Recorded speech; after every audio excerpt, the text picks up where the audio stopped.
इतना पुलिस वाला क्यों आया? इससे पहले जब दरोगा का रिजल्ट हुआ था तो लगभग 20-25 जीप से वो लोग आए थे लोग, और पूरा ये स्टेज दरोगा से भर गया था। तो मोहल्ला वाले लोग डर गए कि लगता है खान सर के ऊपर छापा उपा पड़ गया है, इतना पुलिस वाला आया उठा ले जाएगा यहाँ पे। बाद में पता चला कि मिलने आया था लोग यहाँ। तो ये सारे लगभग 12,000 से ज्यादा बच्चे हैं और ये अभी एक हॉल में बैठे हैं। उद्देश्य यही है, इन लोग के जैसे हजारों लाखों बच्चे तैयारी कर रहे हैं, जो पेपर लीक हो जाता है, ऐसे न जाने कितने गरीब मिडिल क्लास के बच्चों का सपना तोड़ दिया जाता है। और शायद अगर ईमानदारी से परीक्षा नहीं होती तो यहाँ ये लोग नहीं बैठ पाते, केवल अमीर लोग बैठे रहते। लेकिन यहाँ कोई भी ऐसा नहीं होगा, सब मिडिल क्लास गरीब घर के बच्चे होंगे। मकान मालिक के सताए हुए हैं हॉस्टल में, इन लोग को अगर मकान मालिक और बिजली विभाग से भी कहते हैं, आपके माध्यम से कहते हैं बिजली विभाग से भी, कि ये जिस हॉस्टल में रहते हैं वहाँ इन्वर्टर वगैरह नहीं रहता, तो कम से कम स्टूडेंट एरिया का लाइट ना काटा जाए।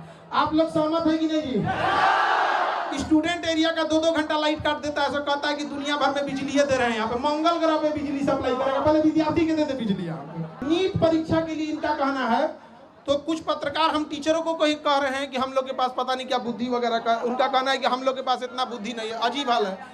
देखिए, नीट पेपर में कहा गया कि एयरफोर्स पेपर को पहुंचाएगा। अच्छी बात है, आप इनिशिएशन ले रहे हैं, लेकिन समझिए मलेरिया की बीमारी में टाइफाइड का इंजेक्शन नहीं मारा जाता है। नीट पेपर परीक्षा पेपर पहुंचने की समस्या नहीं थी कि एयरफोर्स का हम यूज कर रहे हैं, समस्या थी जहां से छप रहा है, जहां से बन रहा है, वहीं पे लीक हो जा रहा है। जो पकड़े गए हैं टीचर, उनको फांसी अब तक क्यों नहीं हुआ, इनकाउंटर उनका क्यों नहीं हुआ, घर क्यों नहीं तोड़ा गया, उनका सवाल ये है। आप में से बताइए, इतने लोग, ये सब सिलेक्टेड पुलिस वाले हैं यहाँ पर, इन सब से कहते हैं पेपर लीक करने वालों को बकसना चाहिए जी, किसी को नहीं बकसना चाहिए यहाँ पर।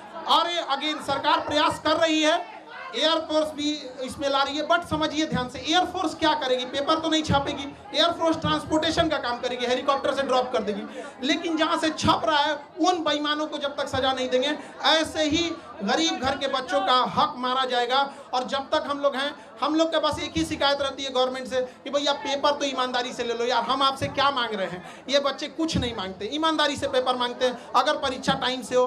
देखिए, अभी एनटीए को गरिया रहे थे लोग, एनटीए का एक अफसर है, वो कह रहा है कि पेपर लीक नहीं हुआ है, कुछ क्वेश्चन बाहर आ गए हैं। ये अगर हॉस्पिटल में रहता तो कहता है मरीज मरा नहीं है, सांसें बंद हो गई हैं। पागल पागल है सब वहां बैठा हुआ, हम क्या बोलेंगे। अभी एनटीए को गरियाया, मन नहीं भरा, सीयूईटी का पेपर नाश दिया। बताइए, एक बच्चे के मनोबल पर कितना बुरा असर पड़ेगा। हम लोग परेशान हो जाते हैं। और पत्रकार में कुछ लोग कहते हैं कि हम लोग शिक्षक लोग को कुछ आता नहीं, पढ़ा पढ़ा के